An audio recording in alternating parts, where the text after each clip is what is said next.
निम्बार्क पीठाधीश्वर श्री हरिव्यास देवाचार्य जी महाराज के पास उस समय आप जमुना किनारे नारद टीले पर विराजमान थे और यहीं प्रतिदिन नाम संकीर्तन हरि कथा होती थी। आप पहुंच गए, अधिकारी जान करके कृपा की आपने अपने पास रख लिया, पंच संस्कार पूर्ण दीक्षा दी, भेष भी दे दिया और मथुरा में ही एक टीले के ऊपर एकांत स्थान देखा और कहा कि बेटा अब तुम परशु नहीं, अब तुम परशुराम हो। अब इस स्थान पर बैठ करके जो मैंने 2 मंत्र दिए, शरणागति मंत्र और निकुंज का मंत्र, इन मंत्रों का अनुष्ठान करो और शेष समय युगल नाम का जाप करो। सबके भीतर राधा माधव है, ऐसा मान करके सबको यथा योग्य सेवा के द्वारा, सत्कार के द्वारा, अभिवादन के द्वारा संतुष्ट करना है और मौन रहना है। वो स्थान जहां पर श्री परशुराम देवाचार्य जी ने बैठकर भजन किया, सिद्धि को प्राप्त की, आज भी वो स्थान है। उसका नाम ही है परशुराम द्वारा, मथुरा के अंदर टीला के ऊपर आज भी वो स्थान है। तो आपने वहां इतना भजन किया, गोपाल मंत्र का अनुष्ठान किया, हर समय नाम जप करते थे, किसी से मिलते नहीं थे, केवल भिक्षा के समय ही किसी को देखते थे, भिक्षा कराने वाले को, नहीं तो अपना दिन रात और सखी भाव की उपासना प्रिया प्रीतम की, क्योंकि श्री हरिव्यास जी स्वयं श्री हरिप्रिया सखी के रूप से प्रिया प्रीतम के श्याम चिंतन करते। तो आपको बताया कि पहले वृंदावन धाम की सेवा करें, वृंदावन धाम का चिंतन करें। कैसा वो वृंदावन धाम है, 60 किलोमीटर क्षेत्रफल में चारों तरफ जमुना जी घूम रही है, कंकनाकार सोढ़ार सरिता। फिर उस वृंदावन के ठीक बीच में मोहन महल, निवृत्त निकुंज मुख्य, निवृत्त निकुंज के चारों तरफ, मोहन महल के चारों तरफ लगभग 1.25 किलोमीटर की दूरी पर 8 कुंजे हैं, मोहिनी कुंज है। प्रथम कुंज मंगल, दूसरी स्नान कुंज, फिर श्रृंगार कुंज, फिर राजभोग कुंज, फिर ब्यारू कुंज, फिर शयन कुंज, फिर ब्यावलान कुंज। और इन 8 कुंजों से बाहर की तरफ लगभग 1.25 किलोमीटर दूरी पर चारों तरफ स्फटिक मणियों का दिव्य महल 12 किलोमीटर में घेरा है उसका।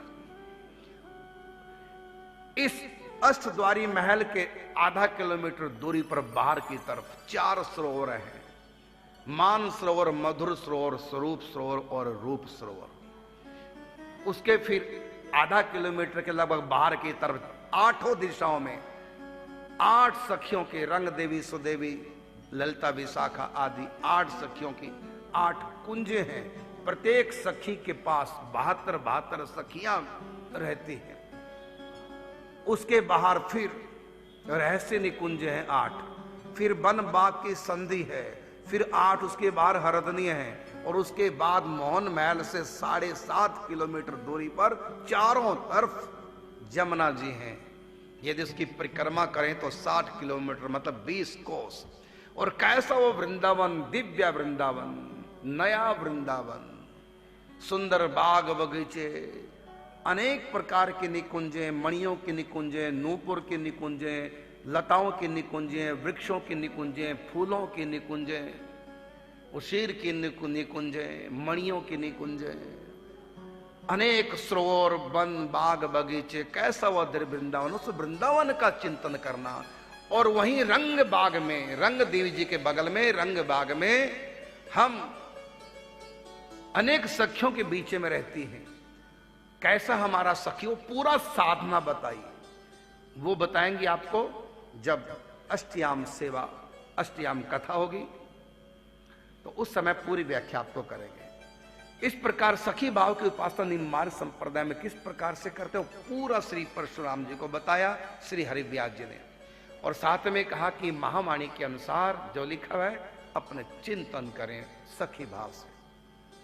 प्रातः समय उठ हृदय विचारो हो सखी नित कुंज की, सेवा करूं अनुराग युक्त श्री राधिका सुख पुंज की। ए विधि उर सखी भाव विचार।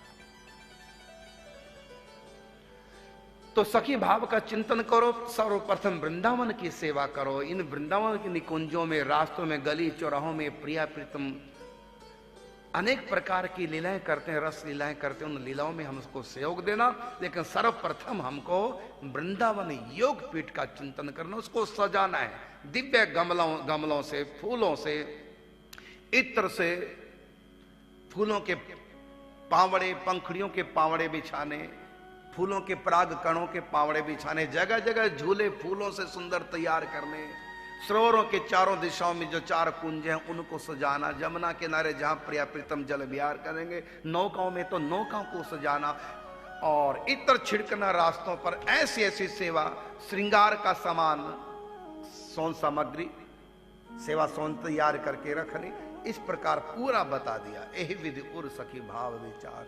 प्रात काल ही उठ के धार सखी को भाव, जाय मिले निज कुंज में या को यही उपाव। इस प्रकार आप, वो आज भी मथुरा में जगह है जहां बैठ करके आप वृंदावन का चिंतन करते थे।